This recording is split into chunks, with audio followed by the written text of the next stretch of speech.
Welcome to the Team Engagement Podcast, where leaders of teams share their insights. We discuss 6 questions in 9 minutes because leaders know how to be concise. We'll go ahead and get started with today's guest. First question, in a few sentences, tell us who you are and what you do.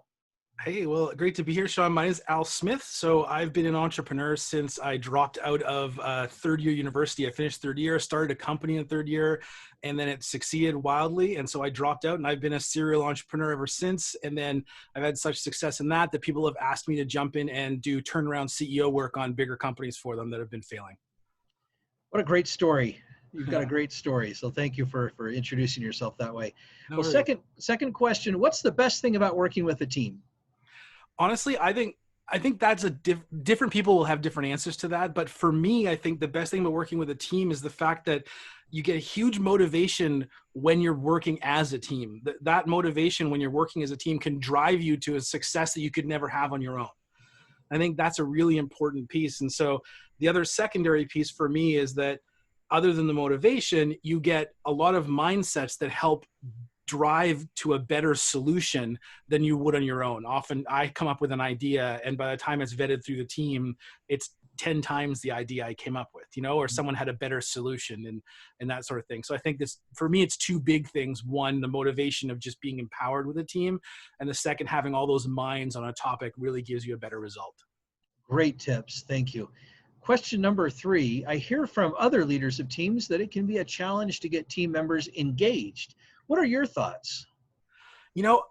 I've heard that too. I've never, ever struggled to get a team engaged. And I think that the problem at that point, if I hear someone say that, it's usually a leadership issue.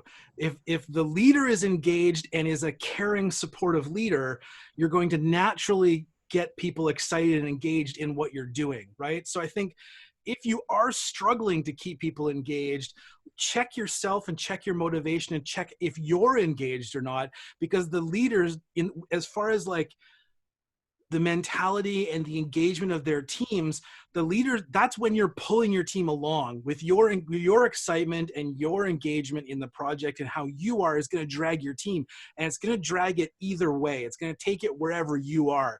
So I've never really struggled with that because I'm a pretty passionate person and I love people and I love engaging people and I love bringing them into conversations and stuff.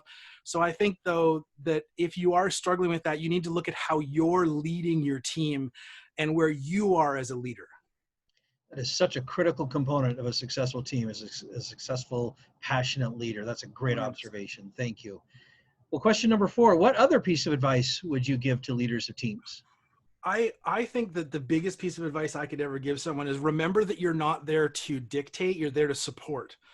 If you go into a team environment and you are just throwing around dictation, you're going to lose the engagement. You're going to lose people. You're not going to have them follow you. They're not going to be happy about doing it. You need to go in and think to yourself, every time you show up at work with your team, how can I best support my team? I've always said that leadership is a servant leadership. Like your job is to be there to help all those people succeed, because if they succeed, then you succeed, right? Like it's a natural progression. The problem comes when you get cocky or you get, full of yourself, or you start listening to your own accolades and you stop caring about your staff and how you can support them. And that's right down to like a dentist bill for a staff member, or, helping with a family. Like if someone's struggling with their family, how can you help out? Not just work things. It also has to be the person. Care about the person, not just the title, and support that person, and they'll succeed at their title.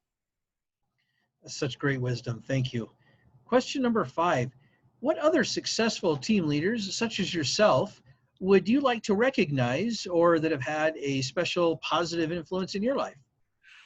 You know a little bit of my story because we talked earlier, but I was in the middle of a $3 million company at 22 or 23 and lost my dad, who I was partnered with.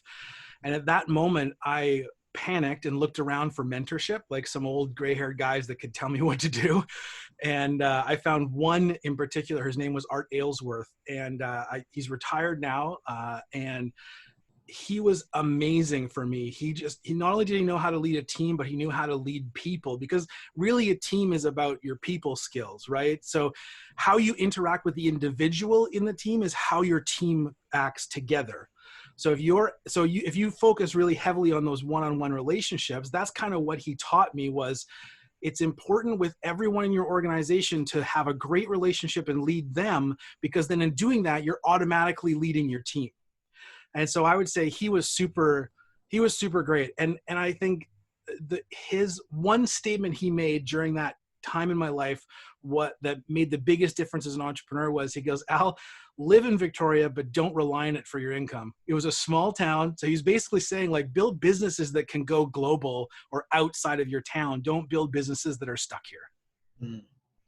Well, how fortunate to have a great mentor, especially at a delicate time in your life like that. That's a great story. Well, thank you for recognizing him. Last question. Tell us about your first job. Oh, man. So my first job was at a marina. So my family has always been sailors, and I was 13. And I was always hanging out on the docks. I was a dock rat, hanging out, working on boats with my dad and playing around. The owner of the marina, Mr. Chisholm, was like, hey, do you want a job? I'm like, sure. What do I need to do? He's like, I just want you to run the gas dock.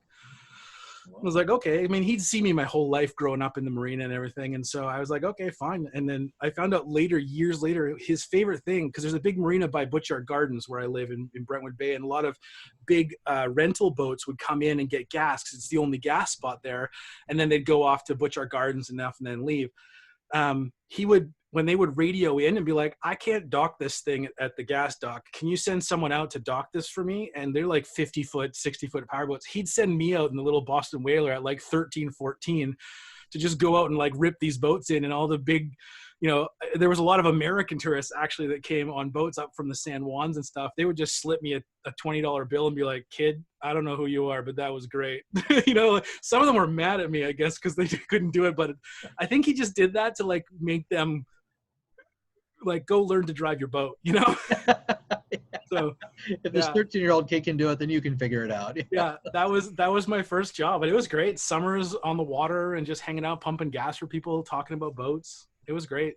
Wow, what a fun first job. I haven't heard one quite like that. That's a great story. Yeah. Well, thank you so much for being on the podcast, Al. How can people find you? I'm pretty easy to find. If you just go to alsmith.com, everything is there. My social's there. I'm pretty easy to find that way. My email is al@alsmith.com if anyone wants to reach out. I love talking to entrepreneurs. I love supporting entrepreneurs, so I'm totally down for a chat. Fantastic. This is Sean Richards with the Team Engagement Podcast, where leaders of teams share their insights. For more ideas, you can find us on LinkedIn by searching Blue Sky Business Consulting. Thanks so much for joining us today, and have a great day.